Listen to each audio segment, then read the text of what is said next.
Welcome, listeners, to another episode of Listen, Learn, and Love, hosted by Richard Ostler. My voice is a little hoarse, but we'll just kind of plow through that because you're not here to hear me, you're here to hear my guest. And I was scrolling Instagram. One of my friends, Kristen Andrus, had a really wonderful post, and somebody commented, and this is what she said. Just to be seen and accepted, understood. That's all my gay son wanted, to be loved and accepted for who he was. His shame led him down a path that eventually took his life. And I read those really powerful, heartbreaking words, and I DM'd that mother. Her name is Laurie Russell, and asked her if she'd come on the podcast and talk about her gay son that we've lost. And she said, my daughter, Emma, is kind of the family spokesperson for talking about Collin Russell.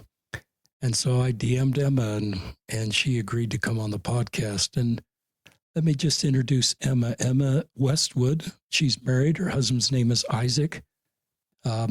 She's a nurse working on the surgical floor at Primary Children's Hospital. She's a married mother of 5. The oldest is 10. There's a couple twins in there.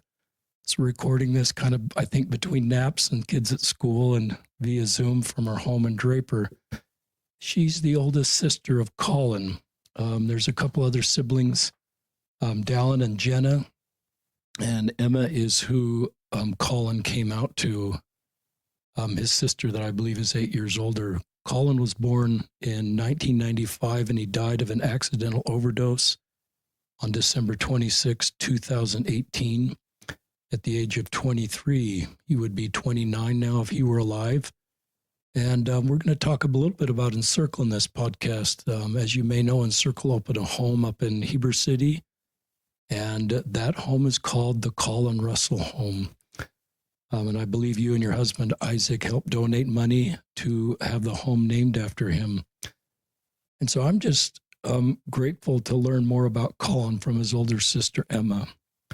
And this is a tender space, and I'm grateful for Emma, spending emotional capital to continue to talk about her brother. And our hope is this honors Collin, and maybe somehow Collin is aware that this house is named after him, and Emma and others continue to talk about him. We're also doing this to help younger LGBTQ Latter-day Saints just have better support and better understanding. I think your family did a great job. You probably can help us how we can do even better. Because the primary goal of this podcast is to help LGBTQ youth thrive. And often it's people like Emma that are willing to share their story and bring Collin's memory to life, helps younger LGBTQ people find their path forward and find more hope in their life, and just help us all to do better. So we said a prayer, and we just hope this is helpful. We're grateful for your parents, Laurie and Jonathan. I've watched their Encircle video talking about Collin, and in the show notes, we'll link to an article at Encircle that Laurie wrote, or that Emma wrote, and also a video that was put together that all members of the family were on this video talking about Collin. Is that okay, Emma, for an introduction? Great. That was great. Thank you. So we will turn it over to you. Okay. Thank you, Richard. I'm honored to be here on your podcast. I purchased your book a number of years ago in hopes of learning more about how I can support and love the LGBTQ plus youth in my community and in my circle. I am here to talk about my brother Collin. He was born, he's the 4th of our family. I'm the oldest, and Collin, then there's my sister Jenna, my brother Dallin, and then came Collin. And I was 8 years old when he was born. I was thrilled to have him join our family. I was ready to be his second mom, wanted to get up with him at night, help my mom any chance I could. And because of that, we developed a really special relationship that continued through his whole life. He and I rarely fought because I was old, so much older than him. He did most of the fighting with my younger siblings. And we were really close. We were very similar personalities, perfectionist, type A, want to do our best personalities. And we bonded a lot as he grew up over shared interests and shared needs for having things just right. But Collin, he was a really sweet, funny kid. When he was younger, he loved to read. He loved to draw. He was really quirky and was always making us laugh and telling jokes. And he loved to be with his family and friends. He was happiest when we were all together, and he didn't want to be treated like the baby of the family. He wanted to be, one of the adults or the older kids. And as a teenager, he really loved music, and he played the guitar. He sang. He loved to go to concerts with his friends. He had a really great group of friends in high school that supported and loved him, and they did a lot of really fun things together. And we grew up members of the Church of Jesus Christ of Latter-day Saints. Collin was really active in his youth group and enjoyed going to church. And yeah, that was a big part of our lives growing up. And when kind of he seemed to generally be a happy teenager for the most part. Things kind of started to change. In 2012, he was 17 years old, and our brother Dallin was on a mission in Brazil, and we were so excited that Dallin was on his mission. He was doing so well. We could just, hear from his emails and his letters how much he was learning and growing, and what a good experience it was for him. And it was always kind of assumed that Collin would serve a mission too. And in 2012, the church announced the change of the missionary age for boys from 19 to 18. And Collin was 17 at the time. He was a junior in high school. And that just kind of sent him in a tailspin. He just really started to struggle and kept telling us, like, I can't go on a mission. I can't go on a mission. And we were like, what? Everything leading up to this point in his life seemed like he would love to be a missionary and love to go serve. And so it was interesting to us that he just kept saying, I can't go on a mission. I can't go on a mission. And there was one night that I was there at my parents' house with Collin, and we went down to the basement, and I, set out to kind of speak with him to try and get to the bottom of why he was struggling and what was going on. And I had a very clear impression from God to ask him if he was gay. And honestly, never before had I thought that. I had never considered that he might be gay. And I just kind of took a deep breath and said, are you gay? And he just got this look of relief on his face and just let out this big sigh and said, yes. And I know I had, I was being led, and I had the Spirit with me, because I just, was able to remain calm and just tell him I love him and that it's going to be okay and that we would figure this out. And he was so relieved. This was when he was 17 years old. And we then, as time went on, found out that he knew he was gay around the age of 12. And he told my mom that someone had asked him around that time if he was gay. And he said from that point on, he felt like he had to do everything he could to make sure no one ever thought that about him again. And so when Collin came out to me, he wasn't ready to tell my parents. He wasn't ready, to share that with anybody else. And so, for a few weeks, it was just me and him.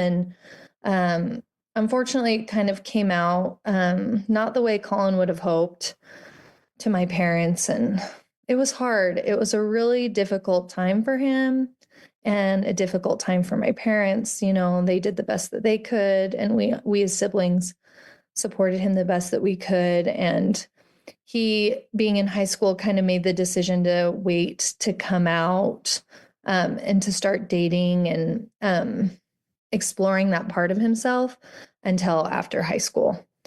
And so for the rest of his high school time,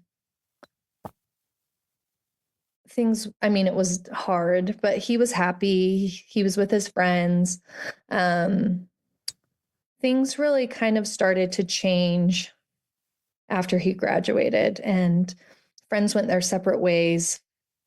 And he kind of started to explore dating and that world a little bit more. And that's when things kind of started to go downhill for him. I think just all those years of him hiding who he was led to a lot of shame and a lot of guilt. And that led to anxiety and depression. And he just really, really struggled. And he started taking a medication for anxiety that he eventually started abusing. And at that point, it was really hard because everything shifted, all our energy shifted into helping him with this addiction. And he made a lot of really crappy choices. And it was really hard as his parents and as his older siblings to see him making these mistakes. And because he, when he graduated, he was so smart and so driven and had so many aspirations for himself. And all of that just kind of got washed away by addiction. And it was really, really hard to witness. But we did our best to help him. It was a hard few years, but he eventually got to a place where he was ready to go to rehab. And so he went to rehab in October or November of 2017. And he was there for 3 months. At the time, I had 2 children. My oldest was 3 and my second was 1. And he, he was the best uncle to them. He loved them so much. They were such a bright spot in his life. And when he got out of rehab, it was so special to have him be able to kind of be a part of their life again. Things were still hard when he got out. I think sometimes we hope and we put so much hope into rehab that they're going to be better. And that's not always the case. There's still a lot of healing that needs to be done even after they come out of those situations. And it was hard. It still was really difficult. But we were all gathered around him, supporting him, trying to help him make the best decisions he could. And he was determined to find joy in his life. He kept a journal. He spent time in nature. After he passed away, I was able to read some of what he wrote, and he talked about how he knew he was a son of God and that God loved him and that he could feel him in nature. And he just really really wanted to find that peace and joy in his life and be free of, I think, the shame and guilt that he felt for all those years trying to hide who he was. And he really just wanted to find somebody to spend his life with.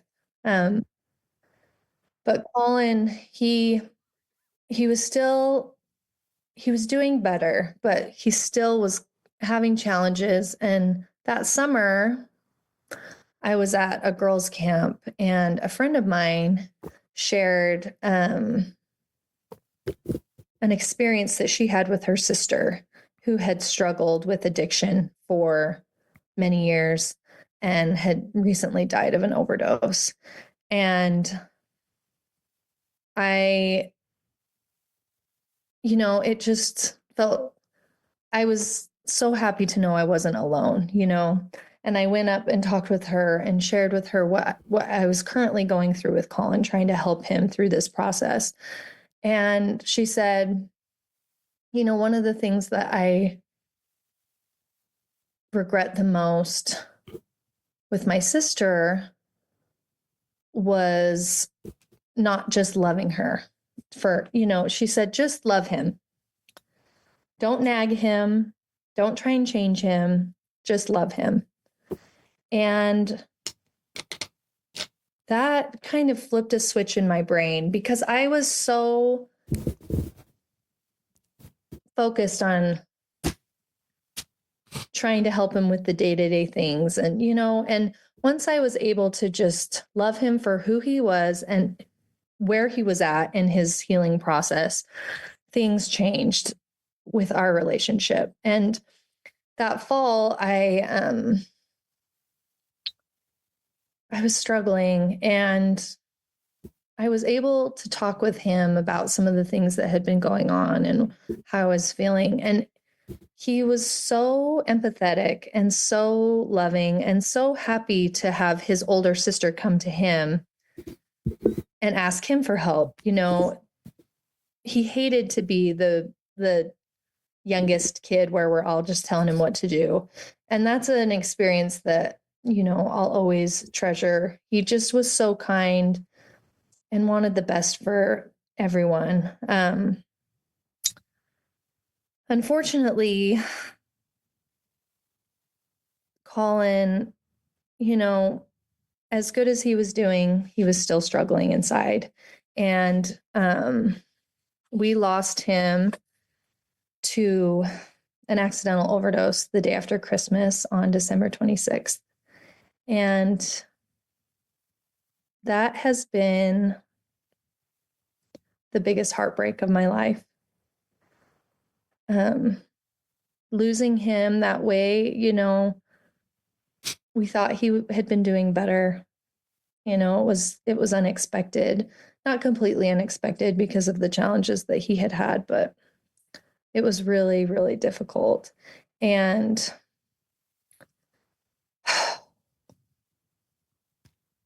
it was a rough few months for our family. But a few months after Collin's death, we had the opportunity to tour the Salt Lake Encircle home. And we knew about Encircle. Encircle opened in February of 2017. So Collin was still alive, but very much in the depths of addiction, in a place where Encircle wouldn't have helped him at the time.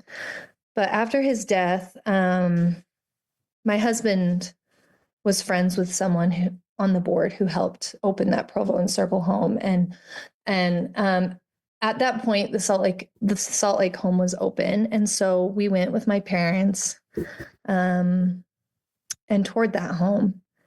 And I could feel Collin there. I felt so much peace, so much love. And I knew I wanted to get involved. I knew that this was a way that I could honor Collin's life and that I could help other kids like him. My biggest goal in sharing about Collin and as an ally to LGBTQ plus youth is to help them avoid the shame and the guilt that Collin felt for so many years that led to his addiction. I don't want anyone to ever feel that way about themselves. I want them to know how perfect they are and that they are the way God meant them to be. They're not supposed to be different. They are who they are supposed to be. And I wish so badly Collin had understood that in his life and hadn't tried so hard to change, to fit a mold, that doesn't have to be. You know, God created us all different, and we all have so many unique gifts and things that we bring to the world. And I wish that Collin understood that when he was alive. After we toured that home, maybe a year later, they announced that they were going to open a home in Heber, Utah, and it felt meant to be. We purchased the naming rights to name the home after my brother Collin. And my parents were building a home in Midway at the time. And my husband comes from, his descendants helped settle Heber. So it just felt like the perfect place to honor Collin. And a little bit about Encircle for those who may not know what it is or what they do. Encircle has the motto of no sides, only love. They have homes in Provo, Salt Lake, St. George, and Heber. And it's a gathering place. It's a place for LGBTQ plus youth and their families to come and gather with those others like them. They do things like friendship circles where they can talk about their lives and what's going on and gather together. They have art nights. They have music nights. They have speakers come. They do family dinners. They have resources for parents and families to be able to better understand their loved ones and help them. And what I love about Encircle is that they provide a community, especially in places where these youth might not feel like they have anywhere to go. And the homes are beautiful. Collin would have loved Encircle. They're so well designed and so warm, and they also provide therapy. They have an amazing therapy program that youth can take advantage of, either free or subsidized or through their insurance. And they are changing so many lives. And I just know that if Encircle had been around when Collin came out and we had had that resource, it would have changed everything for us. I truly believe that Collin would still be here today. And I believe so much in the power that they have to change these kids' lives and help them just feel of their worth and know how important they are. I've learned a lot from Collin and from getting involved with Encircle. And I was recently asked to speak in church, and, he sent me a few different topics, and I just knew I had to share about what we can do better for our LGBTQ plus youth and how we can be more loving and accepting. And there was a talk given in conference in October 2022 by Sister J. Annette Dennis. And I loved it the minute I heard it. I would like to share a story that she shares in that I feel like is really, really meaningful and helps us understand more about what our brothers and sisters are going through. So The story is told of a man named Jack who has a beloved bird hunting dog named Cassie. Jack was so proud of Cassie and often bragged about what a skilled dog she was. To prove this, Jack invited some friends to watch Cassie perform. After arriving at the hunting club, Jack let Cassie out to run around while he went inside to check in. When it was time to begin, Jack was anxious to show off Cassie's amazing skills. However, Cassie was acting strangely. She wouldn't obey any of Jack's commands as she usually did so willingly. All she wanted to do was remain by his side. Jack was frustrated and embarrassed and angry with Cassie. Soon he suggested they leave. Cassie wouldn't even jump into the back of the truck, so Jack impatiently picked her up and shoved her in the kennel. He fumed as those with him made fun of his dog's behavior all the way home. Jack couldn't understand why Cassie was misbehaving. She had been trained well, and her whole desire in the past had been to please and serve him. After arriving home, Jack began examining Cassie for injuries, burrs, or ticks, as he usually did. As he put his hand on her chest, he felt something wet and found his hand covered with blood. To his shame and horror, he found that Cassie had a long, wide gash right to her chest bone. He found another on her right front leg, also to the bone. Jack took Cassie into his arms and began to cry. His shame at how he had misjudged and treated her was overwhelming. Cassie had been acting uncharacteristically earlier in the day because she was hurt. Her behavior had been influenced by her pain, her suffering, and her wounds. It had nothing to do with a lack of desire to obey Jack or a lack of love for him. And Sister Dennis then asked the question, how many wounded individuals do we have among us? How often do we judge others based on their outward appearance and actions or lack of action, when, if we fully understood, we would instead react with compassion and a desire to help instead of adding to their burdens with our judgment? When I heard this story, it just hit me to the core, because I spent a lot of time looking at the actions of my brother and just judging him. Choices that he made, when he was struggling with addiction. And I finally was able to take a step back and realize that this isn't about me. This wasn't about my family. This was about Collin. And he was hurting, and he needed me in a way that was free of judgment.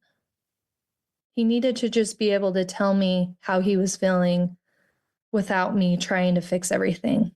And I think as parents, I've learned as my kids have gotten a little bit older, you just want to fix everything all the time. And I think that's a big struggle that my parents had with Collin, is just, let me just help you, but it wasn't always the way that he needed it.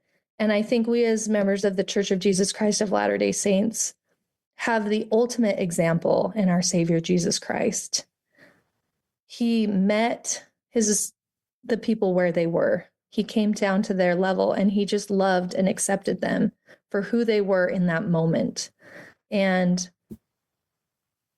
that's what I think we all need. And that was my hope as I gave that talk and shared my experience with Collin, because I think we all have someone in our lives that we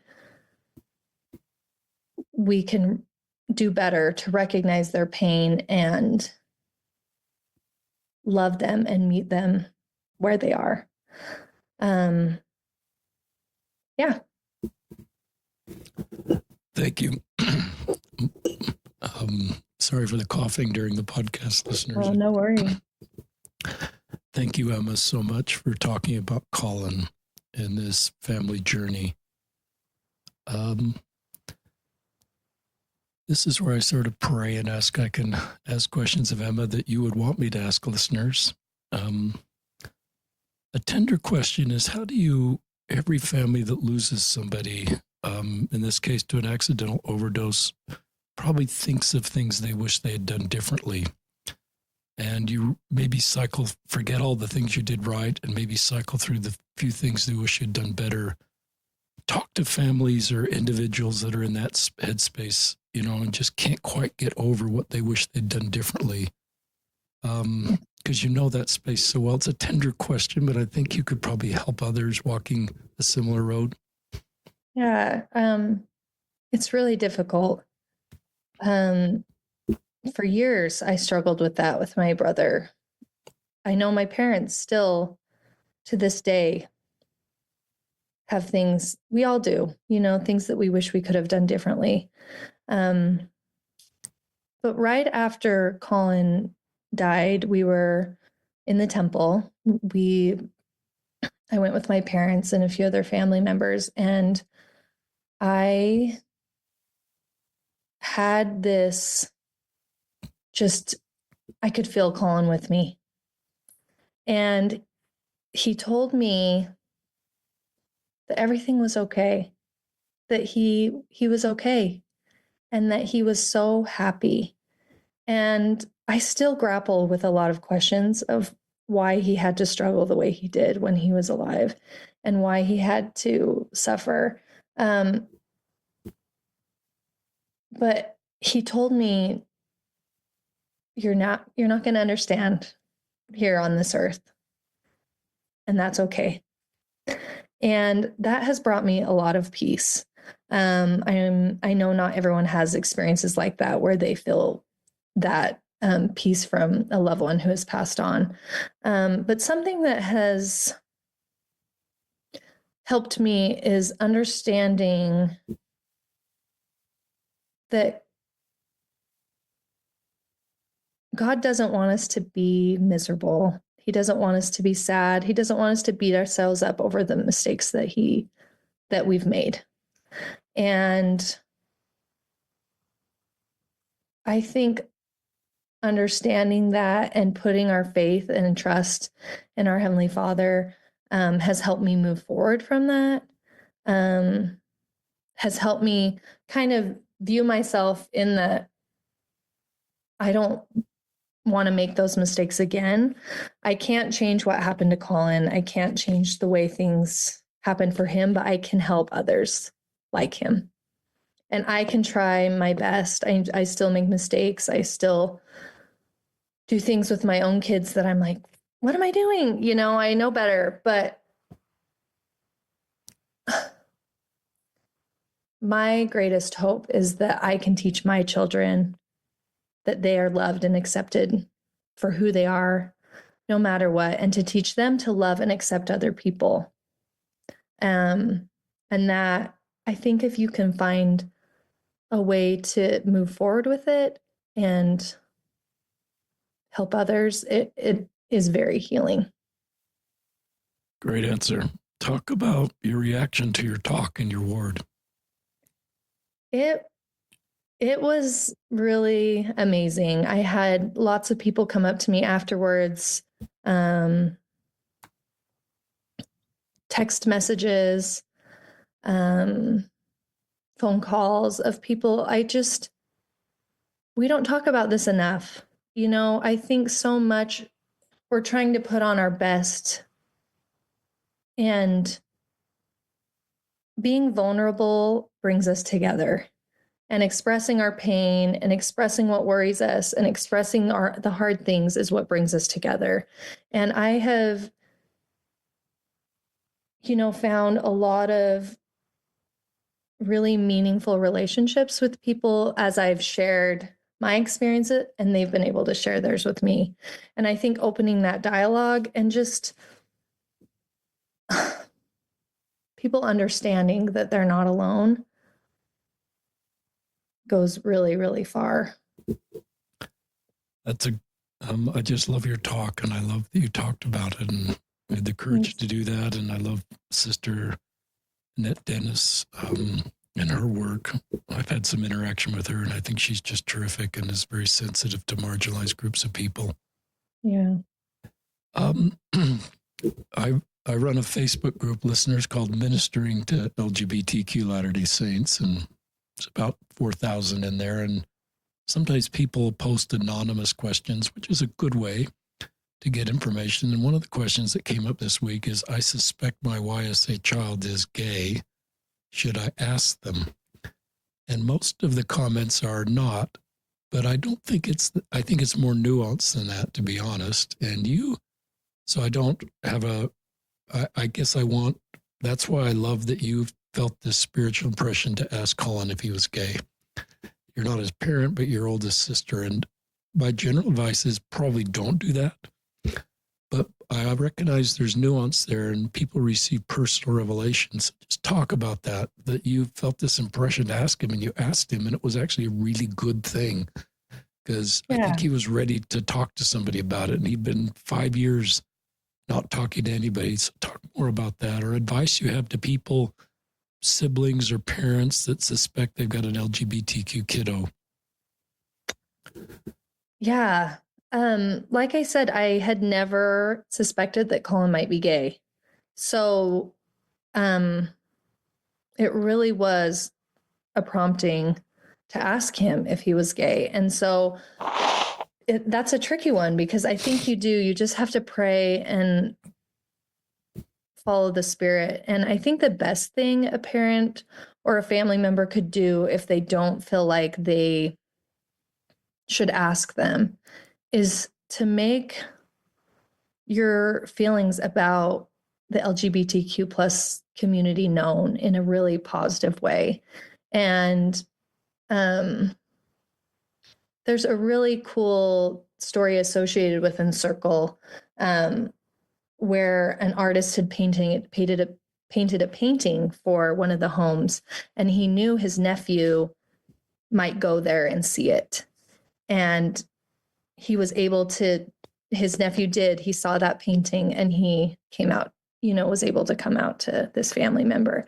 And I think kids are way more likely to open up to us if they know that we're a safe place and they know that we're going to react in a loving way. I know that can be really difficult. I was his sister. I wasn't his parent. And so it was a little bit different. But I think we've come such a long way through your work and many other members of the church who are advocating and teaching and talking about how we can love our LGBTQ plus brothers and sisters. And I think by learning and growing and getting involved in a way that your child could see you actively advocating for that community, they would hopefully feel when they're ready to tell you. Yeah, I think that's terrific. And I assume the culture you're creating in your own home, you've got 5 kids, and in your circle of influence and whatever church calling you have, or your work at Primary Children's, that people sort of get that I could open up to Emma, and so yes, that's my goal as I talk about this. I want the kids in my ward to know they could talk to me. They say one of the big things within Circle that they talk about is having, if the child has one person that they can talk to, it can save their life. It makes such a difference to have one adult that they know they can trust. And I hope that kids these days have multiple, not just one, but I want to be that for my own children, for my family members, for those in my realm of influence, and that's one thing we can do as I continue, my activity in the church. That's what I want to be. I want to be a safe space, and I want them to know that there are people at church who love them and accept them for who they are. That's really powerful. And I just think it's an invitation for all of us to think, what can we do to communicate that we're a safe person, like one person, like you say, Emma, so that people open up. And it's easy to say unkind things about LGBTQ people.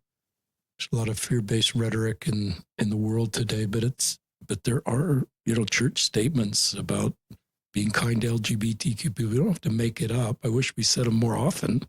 Mm-hmm. And some of the stuff that's on the church website became the focus of talks and Fifth Sundays, and just we an LGBTQ youth, I think in a congregation, 9 out of the 10 things they hear about people like them should be positive. And I would guess for Collin, it was just the opposite. And I'm not sure that's true about his own congregation or his community, but it's just, there's just a lot of negative comments made about LGBTQ people. Yeah. Go ahead. I think we've come a long way from Good. when Collin was a teenager to now in talking about this, accepting others' differences. And I think we still have a long way to go, but I think we're moving in a really, really positive direction.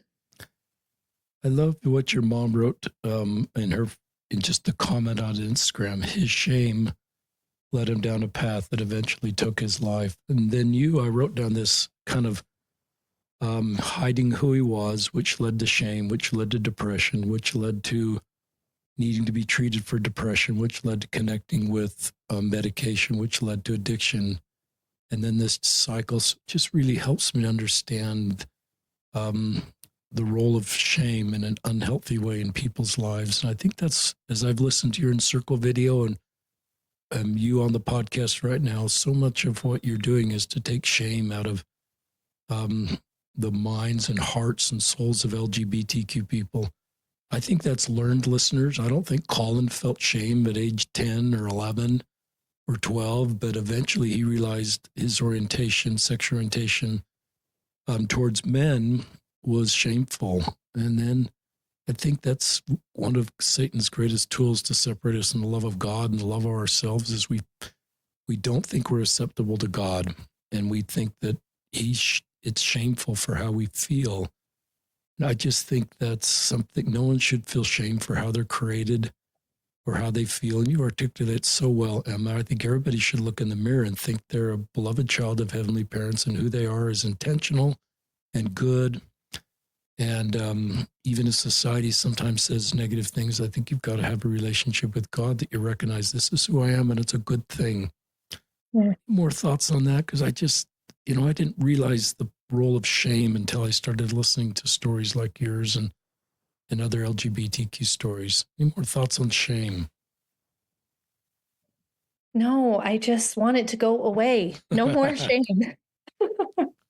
No more being ashamed about who we are. Yeah. We are created in God's image, and he loves us for who we are. And I just want all youth to know that about themselves and to feel empowered and proud of who they are. Yeah. I don't have any more questions for you. I'm grateful for Stephanie Larson, who obviously and her visionary work to make Encircle possible, on all the people that work at Encircle. I spent a lot of time at Provo Encircle when I first became an ally, just being present for LGBTQ people, and got to know any of the leadership team. I'm sorry, Stephanie's husband, Mitch, is gone. Yeah. And that's a really sad thing in that family. Just a terrific father and leader and good man and medical doctor, I believe. And I'm grateful that this home in Heber City is named the Collin Russell Home, and what you're doing to keep his memory alive, and what you're courageously doing to stay in this space and help us do better. And when we know better, we do better. And I'm glad that you've had peace with Collin and have felt his presence. And I can't speak for Collin, and I don't want to be overly dramatic, but I think people, listeners that are on the other side, they are hurt a little bit too. And even though they see the big picture and have peace, like he shared with you, they still are sad to be away from their family. And I think in some ways, keeping people's memories alive and talking about them in the wonderful, positive way. And when we link to the Encircle article in the show notes, you'll see pictures of your brother, Collin, full of life and goodness and creative. And you just tell this is a remarkable young man with such a bright future. And I'm just, as I read that this morning, preparing for the podcast, I just had tears in my eyes that he's gone. But if you're in a tough spot, if you're LGBTQ, just, you've got to use stories like Collin's to give you hope and recognize that, that's the whole purpose of one of the purposes of this podcast is to give you hope. If you're in a dark spot and feeling shame and you're not out to anybody and you've falsely concluded God doesn't love you and these feelings you have are obviously, they're just who you are and it's a good thing. And God loves you and your best days are ahead of you. And so those are some of my closing thoughts. Do you have any more thoughts you'd like to share, Emma? No, thank you so much for this opportunity. I too am so grateful to Stephanie Larson and her vision. She is a very special person to me. She helped, through Encircle, I've done a lot of healing. And I would just encourage any of the LGBTQ plus youth who are listening to check Encircle out. Go to their website. If you live close to one of the homes, go and see what it's all about. There's such an amazing community there, and there's so much good work and friendship and happiness found there. And thank you, Richard, for letting me share about Collin. He was and is an amazing person. And on his birthday was just last month. And it was on his birthday that I was like, okay, I got to do the podcast.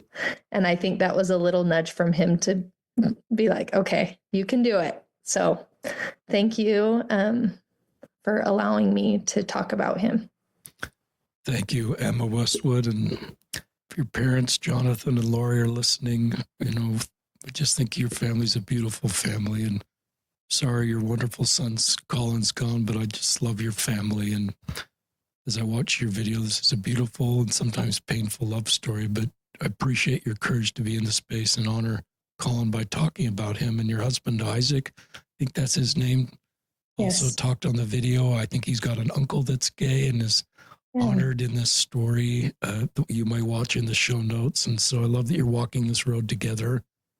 And we just invite you to consider what you can do in your circle of influence to help LGBT people feel hope and less shame. And grateful that Collin's allowed his story to be shared here. And you, Emma, did such a great job of sharing it and honor him and his memory. And so this is Richard Osler with a hoarse voice. Hopefully didn't get in way of the beauty of this podcast. And Emma Westwood signing off another episode of Listen, Learn, and Love.